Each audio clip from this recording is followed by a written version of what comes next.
right, 25 minutes before 11 o'clock. Thank you for tuning in. This next interview promises to be so interesting. The book that we're going to talk about is very interesting. It's called Jackie, Janet, and Lee. It's written by our guest, Randy Taraborrelli. He's a New York Times best-selling author, and this is The Secret Lives of Janet Auchincloss and her daughters, Jacqueline Kennedy Onassis and Lee Radziwill. Good morning, Randy Taraborrelli. Good morning, sir. How are you? Good morning. How are you? I'm doing great. Thanks for having me on. How did you ever land this one? This is a good one. Thank you. Where are you right now? Where are you calling from? I'm in Los Angeles. Oh, my gosh. Well, thank you for getting up early. Of course. How long ago did this book get started? This one took a few years, I'm guessing. Well, this took a lot of years. You know, the research basically spanned 20 years. I mean, my first Kennedy book was in 2000. It was Jackie, Ethel, and Joan, which was the women who married into the family. And then in 2010, I did After Camelot, which was a history of the Kennedy family after Bobby and JFK were gone from them. So many of the interviews for this book were conducted during research for those books. And then in the last 5 years, it was primarily this book that was the focus of my attention. And, you know, and it was such a great project, and it remains, you know, a favorite work of mine because it takes a look at Jackie through the prism of her family prior to the Kennedys. And we never really think of Jackie as having any other family other than the Kennedys, when actually, yeah, you know, she actually didn't come from, you know, she didn't come out of a vacuum to the Kennedys. You know, she actually had a mom and a sister and a father and a stepfather, and she actually had two half-siblings, a half-brother and a half-sister, who were very important in her life and who were there throughout all of the successes and triumphs and tragedies. And they're in the background of so many photographs, yet we've never known who these people were. So that was my task with this book, was sort of uncovering this secret history. Whenever I've known somebody and then got to know maybe some old videos or movies or whatever, or even photographs of them as children, and maybe got to speak to the mom. Robin is a good example of that. I've known Robin as an adult, and I've spoken to Robin's mom and heard some stories about when she was a child. And it's like, oh my gosh, there's this whole new thing that I think about the person, you know, when you know them as children. Did that happen to you? I mean, considering, did you ever know any of these people in real life, or is this something you've always admired from afar? Well, you know, I did actually know Jackie Kennedy Onassis. She was an editor at Doubleday when I started my career as an author. Nice. And so I had the opportunity to know her and have conversations with her, but not about this, you know, not about her family members prior to the Kennedys.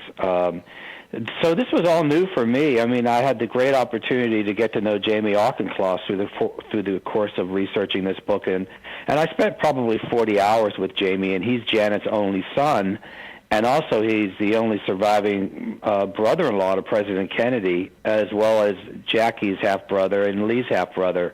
So he's crucial to understanding who they were as children, because he was there the entire time. And you can't do better than that in terms of a family sort of source and insider. Did money define anything here? We've often associated money with them. Is that really true, or is that just an illusion? No, money and power were very important to Janet and her daughters. When Janet married her second husband, Hugh Auchincloss, he made it very clear that his wealth was not going to be inherited by Jackie and Lee. He was going to give his money to his natural children.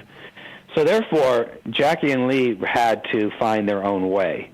And they were taught by their mom that, you know, money and power were sort of the, you know, keys to happily ever after. And so they did place a premium on that. Jackie more than Lee.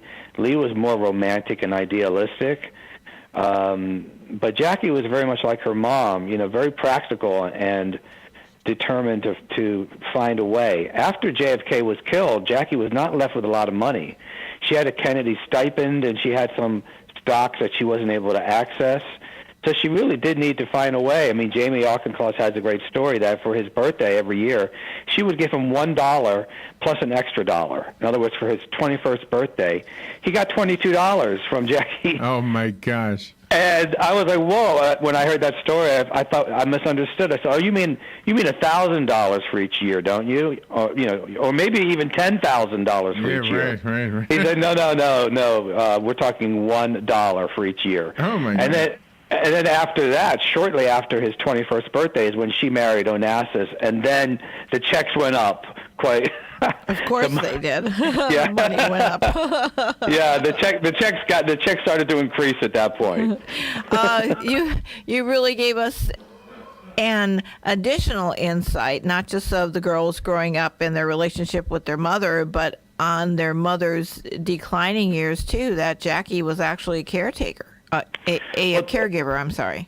Yeah, this was such a revelation to me, having written about Jackie in 2 other books. I did not know any of this, and this is a family story that only people in the family really knew what was going on, which was that Janet was suffering from Alzheimer's in her latter years, and she married a man that Jackie believed was abusing her, and Jackie believed her mom was a victim of elder abuse, and she went into, warrior mode and really became very adamant about trying to get this man out of her mom's life, and that takes up a good third of the book, and it's really an important story because I think a lot of people have dealt with this kind of issue, and certainly Alzheimer's is something that is really difficult to deal with for all family members. And you see in this book how Jackie and Lee had different approaches to dealing with their mother's declining years.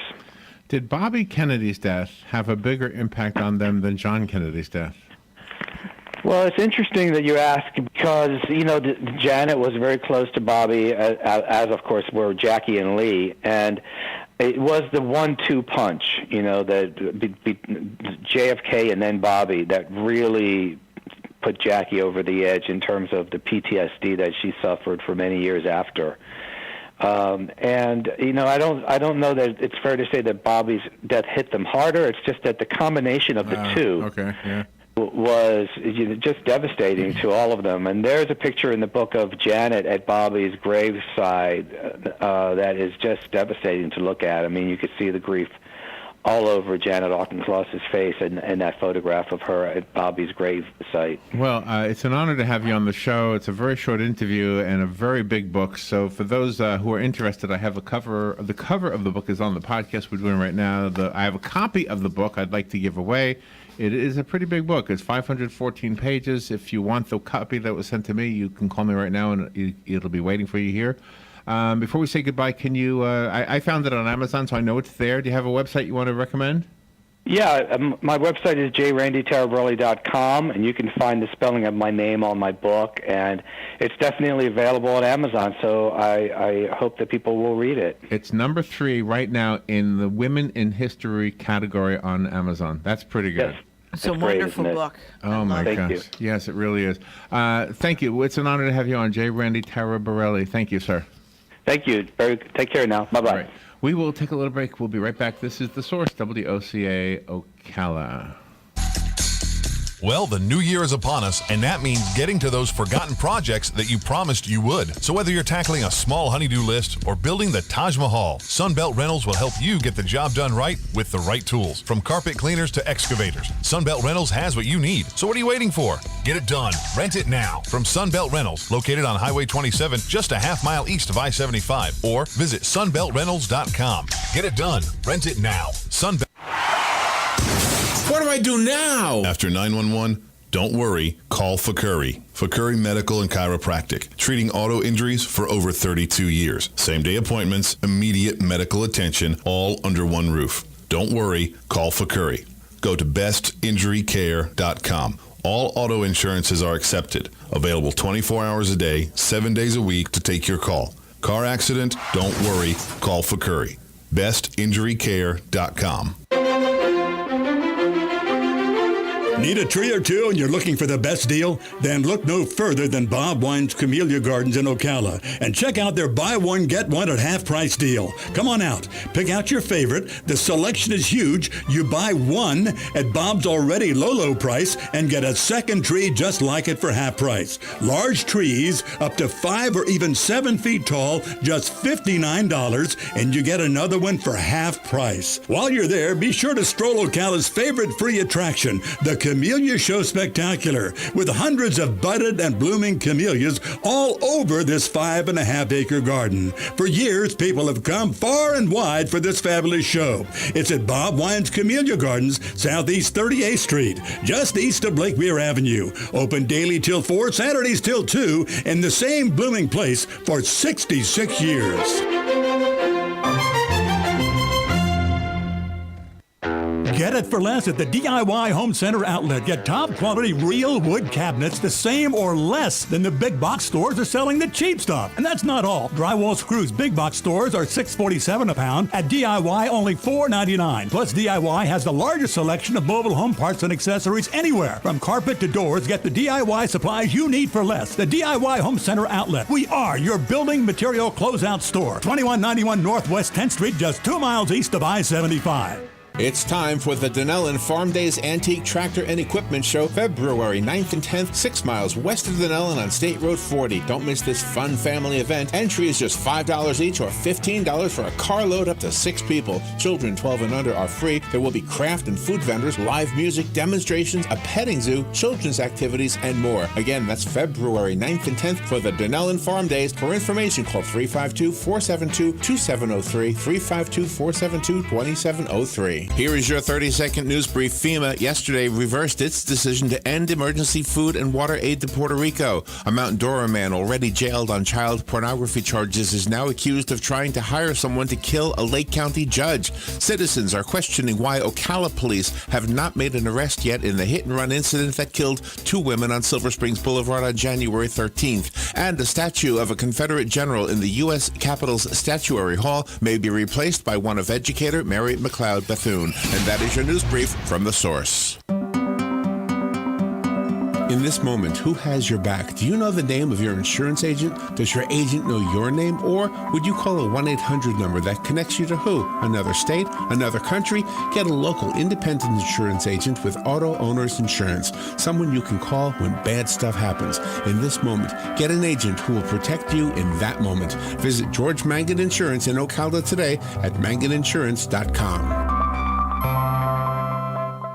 Okay, guys, listen up. It's that time of year again. Little chocolate hearts, roses, earrings. Valentine's Day's coming up. Last year, you got me slippers that didn't fit. The year before, it was that steering wheel cover for my car. And don't even get me started on the vacuum cleaner incident. Now, don't get me wrong, flowers and jewelry would be nice, but this year, I'd like something I can thank you for every single day. That new